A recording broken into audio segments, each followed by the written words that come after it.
So today we're going to talk about doing a block that's too large for your throat space. This is one of the lower blocks in our color wheel challenge, and I will also do this one in person at our club this month. But to give you a preview, or if you are someone that learns by watching, I will show you the whole process of it through this video. Right now, I have an area that is 24 inches large. Let's see if I can show you my workspace. So my area is 24 inches large. There is a way, and I will do it at club, of how you can make this area as multi-point accurate as you can. You do have to advance your quilt, but if you're willing to do that extra step, you can. For the sake of this video, it is not multi-pointed for the area, but that is a possibility. Then here you see my design, which there we go. While my area is 24, I made my design 23.5 inches large because I don't like when a point happens to go over, and in any inconsistencies in my piecing, I do like to have a little bit of leeway. So that 23.5 will get it close to my seam, but not purposely match in my seam. Then you can see from here that my Cinderella design, this one is in Sweet Dreams Quilt Studio. It is Cinderella Square, and what I like about it is it has some built-in start and stops, which for this makes it easier to kind of see. But as long as you understand the path that your design is going to draw, all of the skills that I will show in this will be necessary and make it easier to understand.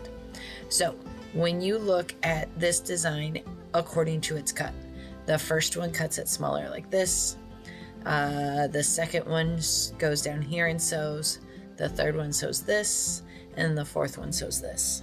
Now, while we go and practice sewing this, I will show you something that you can use to help double check that you're not going outside your frame space anyways. But in order for this one to work, I did have to rotate it counterclockwise twice in order to get a long piece at the top. And even though I have this rotated, this design right here in the fourth quadrant is going to need to have an additional start and stop, because otherwise from here to here is over what my frame space is. Now, back to our design. My black box is my quilting space, and that is me partially trying to help show you how large of a frame space I have and whether or not something will go out of my frame space. You can turn this on if you sew, or if you feel comfortable without having it and just using your crosshairs to show you how far something is. Both are options. It just depends whether or not you want to cut your threads while you are working on your machine. Okay, so within our design, my start point is going to start at the design's original beginning. Move your end point up to that first end point. When we modify and crop out, if we crop start end, we'll see that this design does not fit within the whole frame space. Now, take a note where this bottom loop ends up, because you're just wanting to get that within inside the frame space. Also, you can keep in mind, if this is the highest point, if you want to pay attention to where everything else underneath this is, if it will fit in your frame space, you can do this whole advance at one point. So I'm going to bring back the whole design. I know this loop right here needs to be within this, but if I can fit this point and the bottom of the design within my frame space, I'm going to sew that first. So here we go. We're going to turn on drag, and we're going to advance your quilt. I can get that top point. I can't get both, but I currently have a 14-inch frame space. So, turning on drop, I'm gonna get this top section and this loop done. So I'll crop it again just so you can see. And then when I go into Pro Stitcher and I have it quilt out, and I hit run, it will do my whole design. Yes, pull up thread.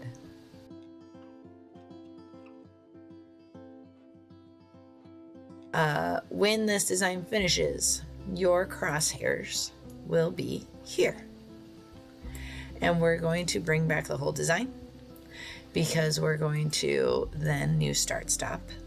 We're gonna jump down one and down one. If I crop, we'll now see that this section needs to be in there, so bring it back. We just need to get the bottom within the whole frame space. So advance your quilt up some more. If everything is within the frame space and you want to double check your start and end, awesome. Remember, we're not baselining right now unless you have the whole design there. Oh no, my whole design disappeared. You don't want to baseline because then your whole design will disappear. And I don't know why my start and stop or my undo and redo disappeared in Simulator, but I can get it back in a moment. So we're gonna tell it to run again. You do want to keep start and end on anytime you have the green and the red circles. There is a time that we'll turn it off, but we're not at that point yet. So at this point, you're gonna tell it to run, do all your verifying in order to not have my computer crash again. This will end here. Let's make sure I'm as accurate as I can be because I have to bring my design back.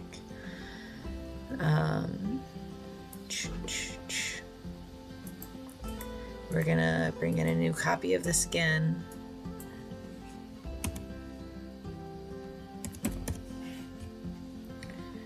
Um, 23.5, enter. Clear 23.5, enter. And like I said earlier, this needed to rotate left twice. And if I jump that and then modify reposition endpoint, we're lined back up. Okay, now to delete my old one, I'm going here and I'm just gonna cut that guy. And real life problem solving, here we go. So from here, I need this button. From here, we should be ready to bring this top portion back down. So knowing what part of the quilt we are working on, we are on the third start jump and the third end. This part will look like this, and everything will be above the frame space. So let's turn on drag. Actually, let's bring everything back. Turn on drag and bring the top of the quilt back down into your quilt space. Again, remember, I accidentally go left and right because I'm on a computer. You will not go left and right as badly on your actual quilt. Turn on drop, needle up. Again, if I want to see where this start and end, everything's within my frame space.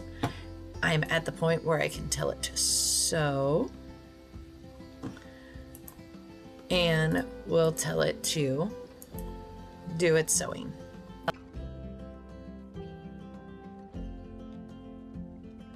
We're hoping that this last time my computer will not crash. We are on our fourth and final section of the quilt. And if I crop that start and end it looks like this. Now that I crashed, I need to finish making my quilt space. My measure tool is on. Making this 14 inches tall. And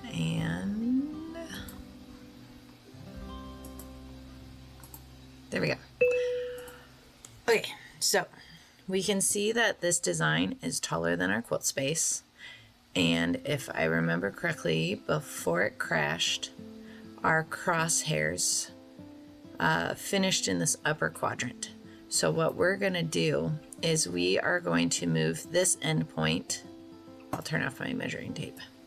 We're going to move this end point to this point because it's easy to hide quilting advances in clean points.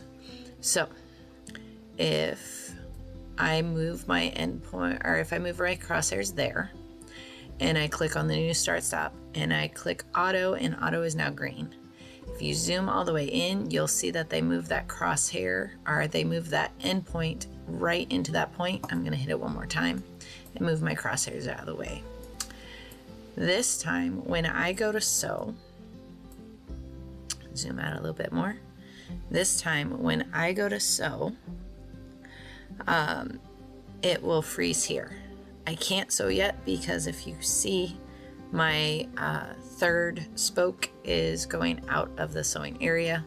So we are going to turn on drag, leaving our crosshairs in the quilt slightly above where we need to sew.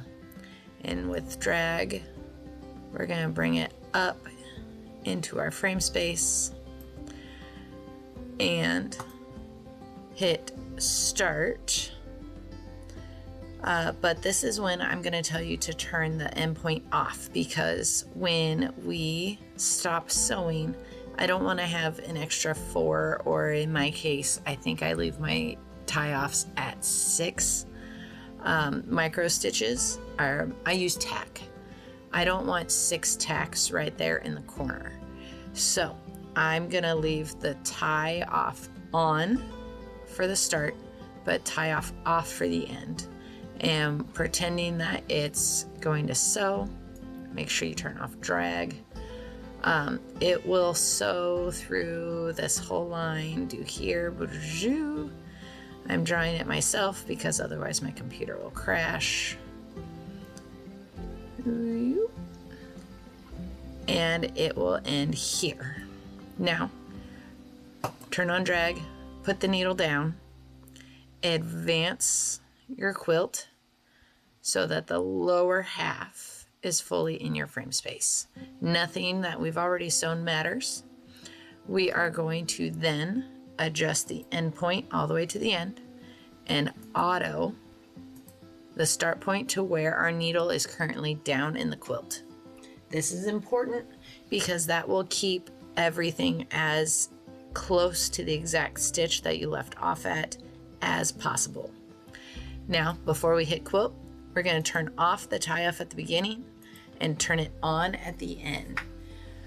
You can also turn pull up auto on and off. It does feel weird to not have it do a thread or bobbin pull up, but you don't have a tail underneath that you have to worry about, so it's okay that it just starts going. With your needle up and turning off drag, yes, double check that your needle is up before you hit run at this point. You'll then have it do all of its final stitching, blah, blah, blah, blah, blah, blah, blah, blah, blah, blah. And when you finish at this endpoint, that should be the end of all 4 quadrants of this design, and you have a completed large block. Now, if we are doing this for something that doesn't have all of those stop points, so let's say we did this one and we made this, let's say we made this the correct size for our 24-inch block. That is possible. You'll just have to remember that this one would have a lot less dense quilting, and maybe like 4 inches of open space right here. When you do that, you can still do this. I just recommend using your drag so that you know the path that it's going to take, because that's telling me that in this section right here, I have to stop my start point and move my end point further up here before we exit. And that's when your advancing would have to happen. So if I move my end point to 145, I would move it to a point where it's hidden in a corner. And then when we have our crosshairs stop here, this is when I would put my needle down, advance the quilt, and then restart for the bottom half. You just have to know the path that everything is going to take. If you have further questions, please bring them to our next meeting, and good luck.